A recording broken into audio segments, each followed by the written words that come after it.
Welcome to Fallout 76. This is Jim. In this video, we're going to take a look at completing daily challenges for today, Sunday, November the 10th, 2024. Let's take a look at and see what we got for today. Alright, we got some good ones here. Now I have many videos on my channel that will help you guys out to give you different ideas, different locations, easy areas, hard areas over there if you're a brand spanking new player to the game. If you're a new player, even if you're an experienced player, there's a particular daily weekly challenge that's giving you a hard time or trouble. I'm sure you'll find a video on my channel that will help you. Try to keep my videos as updated as I possibly can. And of course, you guys are awesome. The great comments and tips are greatly appreciated. Right, as you can see, we still have double score weekend going on. Of course, this started this past Thursday, and it usually spills out into Monday tomorrow, so that's pretty awesome. Now's the time to gain some good traction on the current Season 18 Season Pass. And if you take a look at the top right hand corner of the screen, I do have a 25% boost going on right now. Just in case you guys are wondering or new to the game, I get a natural 25% boost being a Fallout First member, and I claim that right off the current Season 18 Season Pass. And that's the same thing for any Season Pass. Now, when they do have double score, it is always good to use a score booster drink, especially if you are so close, right? So you can go ahead and use a score booster drink. It'll give you another 25% for 24 hours, which also means that you're going to use one score booster drink at a time. So let's go ahead and do that. Right, so now we're up to 50% boost, but you might see to yourself, hey, the score did not pop up. Why did that happen? All you gotta do is just back right out. I'll just go back right back and do it again, same exact way, and you see it pop up there. Right, so just an FYI. If you do take note of the double score weekends, it only affects the daily challenges only. The weekly challenges are not affected by double score weekends, so just an FYI. It's a common misconception people have, but you can do the weeklies anytime when they pop out on Tuesdays, just only the dailies are affected by the double score, so just an FYI there. Okay, what else can we talk about? We do have the treasure hunter mole miners here in town this weekend. Now, I did make a video just the other day. I did make a video last year, and also how to craft your very own mole miner pails, if you so wish.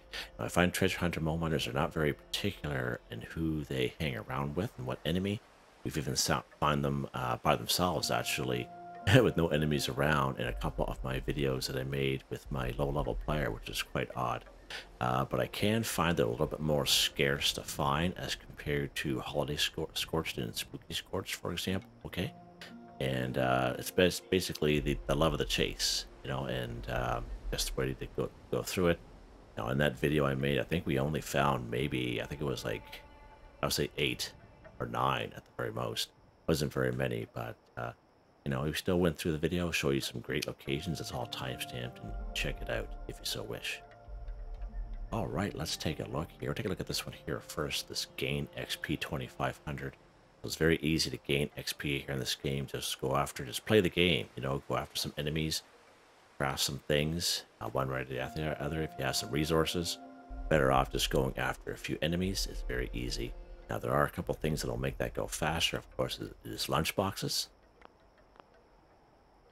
Of course, lunchboxes will be under item and under aid.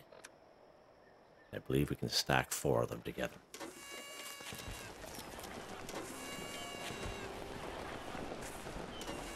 Now, if you don't have lunchboxes, you can always join a team, an events team that does quite a bit of events, and usually those people will use the odd lunchbox or 2, so that's always a good way.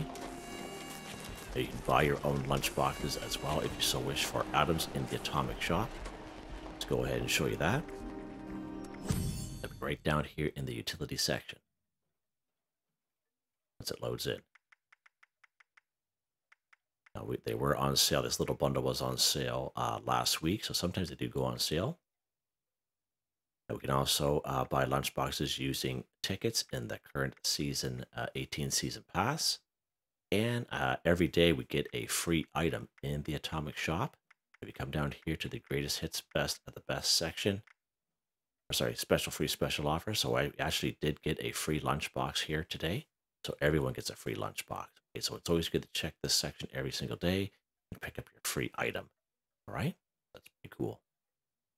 Another thing you can do to give yourself a little bit faster for gaining XP at any time, you can just join a team. right? So you just open up your map screen, you go social. You can create your own team if you so wish, or you can join a team with other players. I recommend events, casual, because even this casual one with bonus intelligence will always give you a little bit more XP. But as you can see, most of them will give you bonus XP. So just an FYI, so that's pretty cool. It can go a little faster. So we do have that one tracked, and as we complete the game, this episode will see that one pop up from the left-hand side. All right, what's next here? Scrap junk to produce oil 5. So again, oil is a junk item that we can use the bulk and scrap method at our Tinker's Workbench. Let's go ahead. Right to our Tinker's Workbench here, and you go craft. Go bulk, go to the O section. Bulk oil, so to bulk 1 oil, all you need is 2 plastic and 10 waste oil in your stash or scrap box. This method will work for you. All you do is bulk 1 oil, and then you simply scrap it, and it is hands down the fastest, quickest, easiest way. As for people who are short on time and people who just like doing things the fastest, quickest, easiest way, there's definitely nothing wrong with that. And we do it all the time, so we do know what works. I've been showing you some great locations where we can find oil. I have several, I believe 6 videos in a playlist that I made early 2023. Just in case you're having some issues finding oil, you can utilize those videos. They're very short videos. They're not timestamped because they're much older, but they're very easy to show you some great locations, right? We're going to hit a fairly newer location that we have here in the game, the Blue Ridge Bunkhouse. Let's pop up here. It's a nice little neutral area for most people, and there's a few things we can pick up that will give us some oil.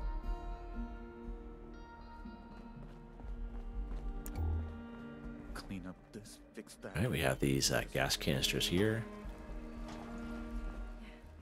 Gas canister up there, this lantern, and this oil can, just to name a few things here.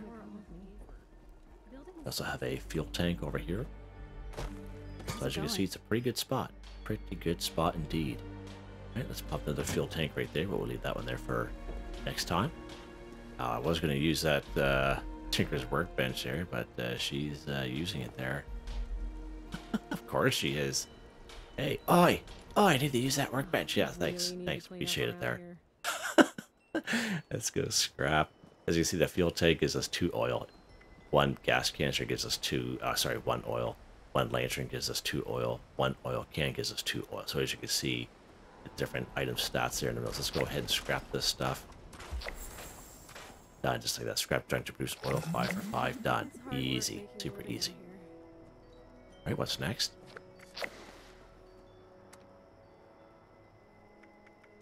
Scrap a board game 1. Okay, so again, we do have a camp resource at our camp, but here at the Blue Ridge Bunkhouse, we also have another great location for board games, okay? And I do have several videos I made, again, same time I made those oil locations there back in early 2023, and I don't have this location. This location is newer than when I made that video, but you can just go ahead and grab a board game off that little table there. Go ahead and scrap that board game. Yeah, and just that scrap board game 1 for 1. Let's head to our camp here real quick. I'm going to show you the camp resource. We got that not that long ago.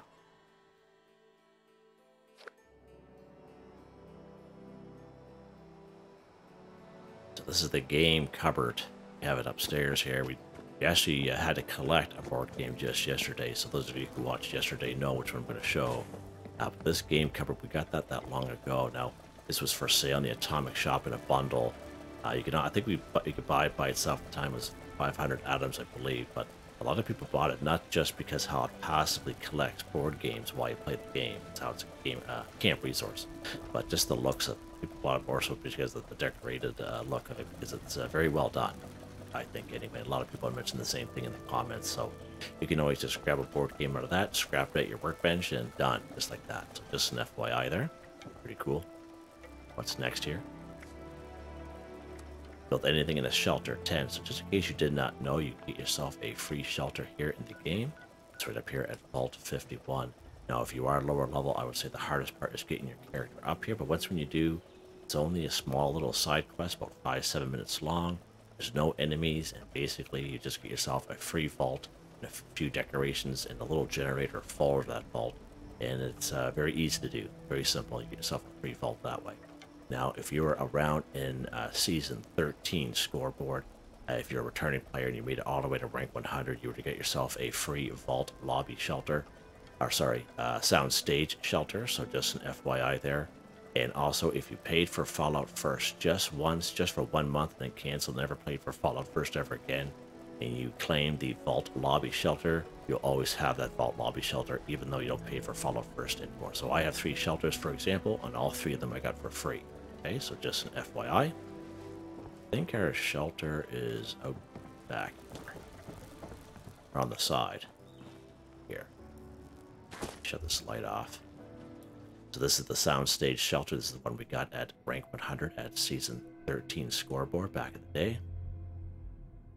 Call it back in the day. It really wasn't that long ago, but you know what I mean. All right. So what do we got to do here in our shelter? Build anything in the shelter tent. So a lot of people like to add or modify their shelters when this particular one pops up. It usually pops up a couple times a month. Now you can do that. Definitely nothing wrong with that. Or you can just build anything and then scrap it. Okay, now I do suggest building a crafting table. You just open up your build menu here. We're going to go down here to crafting. As you can see, these bad boys here, these punch card machines, they cost you nothing at all to build. Okay, your only limit is the maximum amount that you can build. Then you just scrap them and you just build some more. It doesn't cost you no resources at all. It's quite genius, actually.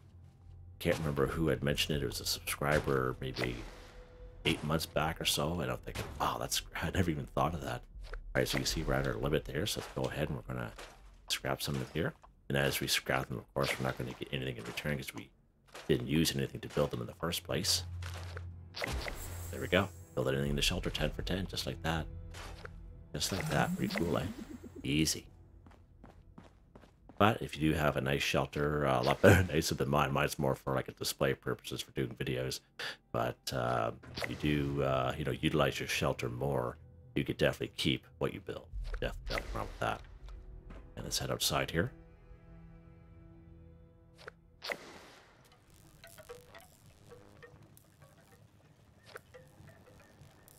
Facing the wall there. Okay, whoa, let's get out of here. All right, what's next? Take a look at this one here. Collect a burnt book 5. So I do have a video that I made. We all know the most popular place to find burnt books. That's of course right here in good old Somersville. So when you spawn in, it's the house on the right hand side.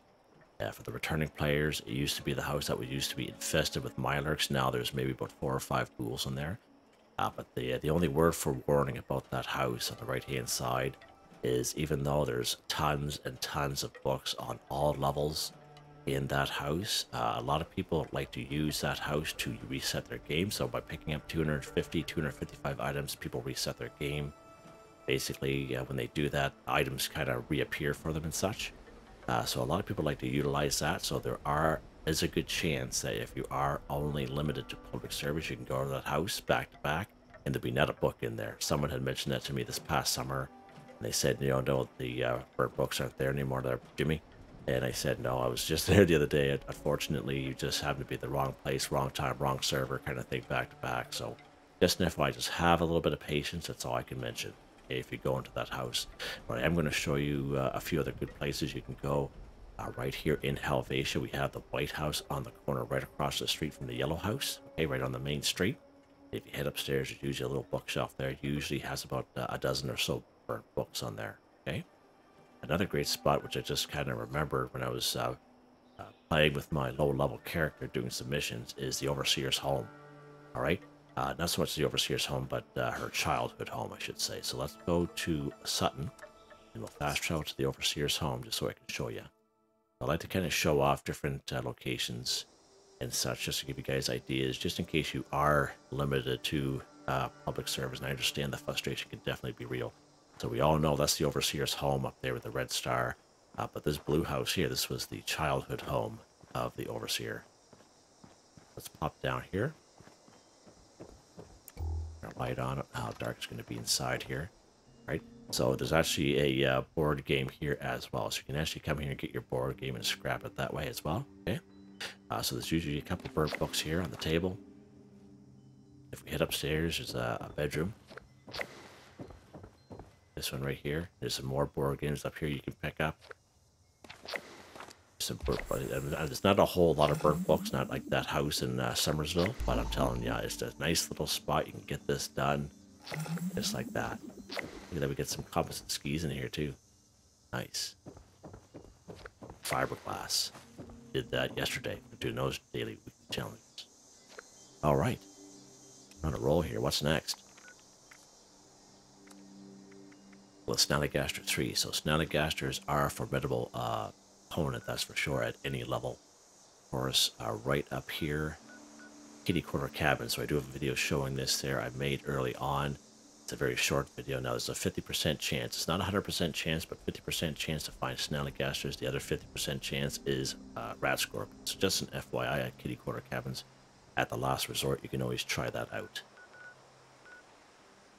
Probably one of the best spots for Snallygasters, especially if your lower level, is right down here in Charleston. So once when you spawn here in Charleston, you'll have that big bridge. There's usually one just around the other side of that big junk pile. And then you make your way down towards the Charleston Capitol building, and there'll be one right down there as well. So this is a good spot for two of them, right? And all you gotta do is just server hop, and you'll just grab one more for the third one if you're lower level. In terms of Snallygasters go, those guys are probably the easiest. And of course, we have the triplets right up here. I call them the triplets anyway. ArtisticallyArranged, Meet and Go.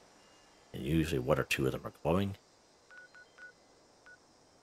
And of course, right down here, we have the best spot. We have the flooded train yard. We can find at least 6 of them down here. That's pretty cool. And now we are going to need 3 of them, so let's pop up here to ArtisticallyArranged, Meet and Go. Let's see how we can pull this off here with a lever action.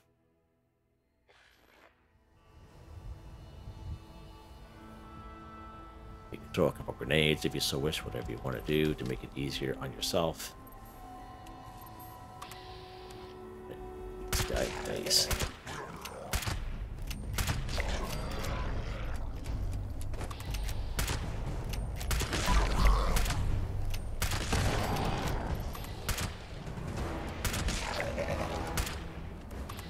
He's flanking me there. See that? That's pretty cool. He went that way and that way. Huh. These guys are learning. No triplets here. Don't forget the with the Snallygasters, they have asbestos and acid on them. So if you're ever looking for those items, Snallygasters is a good source of that. Of course, hide, that's always leather, right? So, all right, good stuff. So there's the 3 of them, and this is also a pretty good spot for oil as well. Junk items that give you oil. Of course, we have you know, a couple of these fuel tanks that are around. As you can see here, I think there's a cooking oil right here. Pretty good spot for cooking oil. And up here, same kind of deal. We have a couple of gas canisters around. As you can see, even these aluminum canisters will give you oil as well. Another fuel tank. So just enough, this is a pretty good spot for oil. It's actually one of the videos I bring you guys. All right, what's next here? Cripple, a Protectron, or Robobrain's Arms 2. Okay. This is a little bit more specific, Protectron or Robobrain. Now right up here at good old Clarksburg, the lower section of course will be full of ghouls, but the upper section will be full of robots, and you will find at least half a dozen Protectrons up here. Right over here, if you do spawn in at Voltech Agricultural Research Center, if you spawn in that event called Fertile Soil, there'll be 3 Protectrons that show up for that one. There's usually about 4 or 5 Protectrons here in Beckley. And usually here at Beckley Mine Exhibit, I would say not a 100% chance, but a 75% chance there'll be 2 Robobrains right here at the Beckley Mine Exhibit. Of course, we can find 4 Robobrains here at the Hawksbill Weather Station down here at the Skyline Valley region. Probably one of the most easiest Protectrons you'll come across here is at Arctos Pharma. There's usually about 4 or 5 of them there at the very minimum. Of course, good old Sugar Grove, there's usually about 4 or 5. Right down here, Robco Research Center, so there's all kinds of options here for you guys. Again, Watoga, whether you completed Bear of Watoga or not, usually there'll be Protectrons that'll be popping up out of here. Maybe the odd Robobrain or 2, but mostly Protectrons and Mr. Gutsy, so just an FYI. Either way, they'll be passive or they'll be aggressive towards you, whether you completed Bear of Watoga or not. Right, so let's actually pop down here to the Hawksbill Weather Station. Now, if you are looking to travel to the Skyline Valley region, the trading post will be the closest free fast travel once when you discover it. Let's pop over here.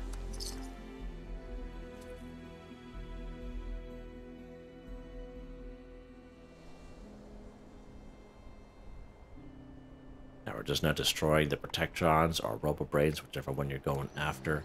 What are we doing? We're crippling their arms. Okay, so if we have the right weapon, we basically only need one Protectron or one Robobrain. You go left arm, right arm. Or you can free game if you so wish. Definitely nothing wrong with that. Or you can use VATS, and VATS will be a perk card that'll help you out under Perception. It is called Concentrated Fire. This allows you to move your VATS around from head, torso, arms, and legs. Okay, I prefer to use VATS myself.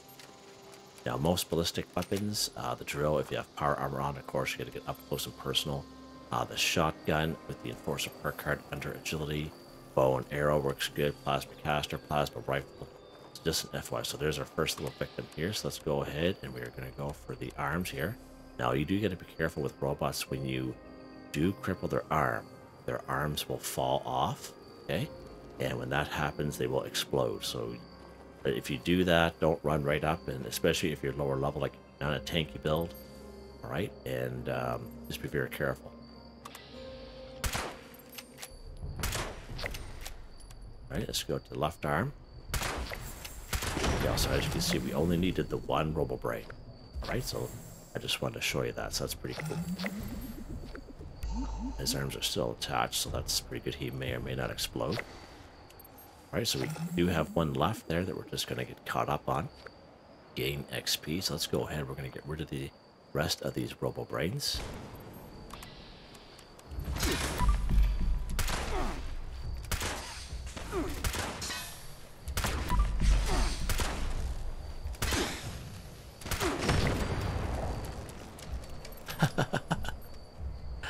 A little game with them there. One thing with any type of robot, they give you, even the little liberators, they will give you all kinds of great resources: steel, lead, aluminum. So if you're lowering those items, robots is definitely where it's at. Jeepers. There's a guy down here.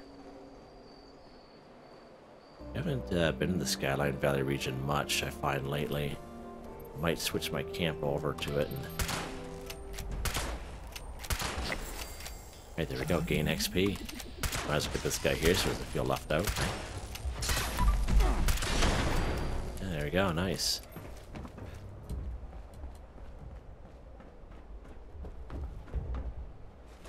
Nice. I'll take a great circuit board. Those are always good to get. Doing that there kind of reminded me of Assassin's Creed there, just like jumping onto there and taking them out there. Alright. I think we are done. Let's take a look here. We are. Good stuff. I didn't run into any treasure hunter mole miners this time around, but that's fine. You can check out that video that I made. Let's pop back to our camp and we'll go over weapon of the day. Of course, if you've been playing or watching along with me this past week, it's the same weapon. I haven't changed it. I like to try to use the same weapon for the entire week. Yeah. Still deciding what I want to use next week. Alright, back here at our camp there, and weapon of the day, if we can get up these stairs here. Of course, it is the 2-shot hunting night vision lever action rifle. +1 projectile, plus 100% recoil, plus 25% damage, 150% hip fire accuracy, plus 50% chance to hit in target in VATS, plus 100% faster movement speed while aiming night vision. So the mods, I do have the hardened receiver, true long barrel, true stock, long night vision scope, suppressor, and of course this awesome hunting lever action paint on it. 79 times 2 damage. I would say per shot this is probably one of the most powerful weapons that I have, as you guys can tell this past week. It's one of my most favorite weapons, and unfortunately I was told by Drew the other day that they're looking to nerf 2 shots, and I really hope that I really hope they don't do that, because I just love this weapon. I don't use it very often, but I had that weapon for a very long time, and I like to kind of go to it once in a while just to kind of have some fun, you know what I mean? This Headshot City, you know what I mean? Right, now the perk cards, nothing real special, guys. Of course, we have Rifleman, Tank Killer, Expert Rifleman, Master Rifleman, all maxed right out to the 9s there. Suppressor. Covert Operative, White Knight, Adrenaline. That's pretty much it. Legendary perk cards, I do have all these maxed out now. I got 165, I think, on the scoreboard, so I was able to finish, you know, buying the perk coins and finish this guy here off as Charisma, so now I'm maxed right out, and that's the way it'll be for a while. You can do the same thing if you do get past 150. We do have the infinity rewards at the end. You can just kind of keep buying them, basically, with tickets, as long as you have the tickets, of course. And I just bought all the perk coins the last couple seasons here in a row, and I was able to max these bad boys out, so that's pretty awesome. Right on. Alright, there you guys go. Hope you guys enjoyed the video. Please like, subscribe, and share when you have the chance. It really helps me out. I'd like to thank my channel members, Artistically Arranged, Boogaloo Bronson, Michael Edwards, Nigel Wiffen, Heather, Whitetribe, Robco, Mr. Shelton, Drake Stamps, Mr.Prince, NotMeButMeYesMeThatsMe, G3K, Drew Andrew. Thank you all so very much, and I hope you all have a nice day.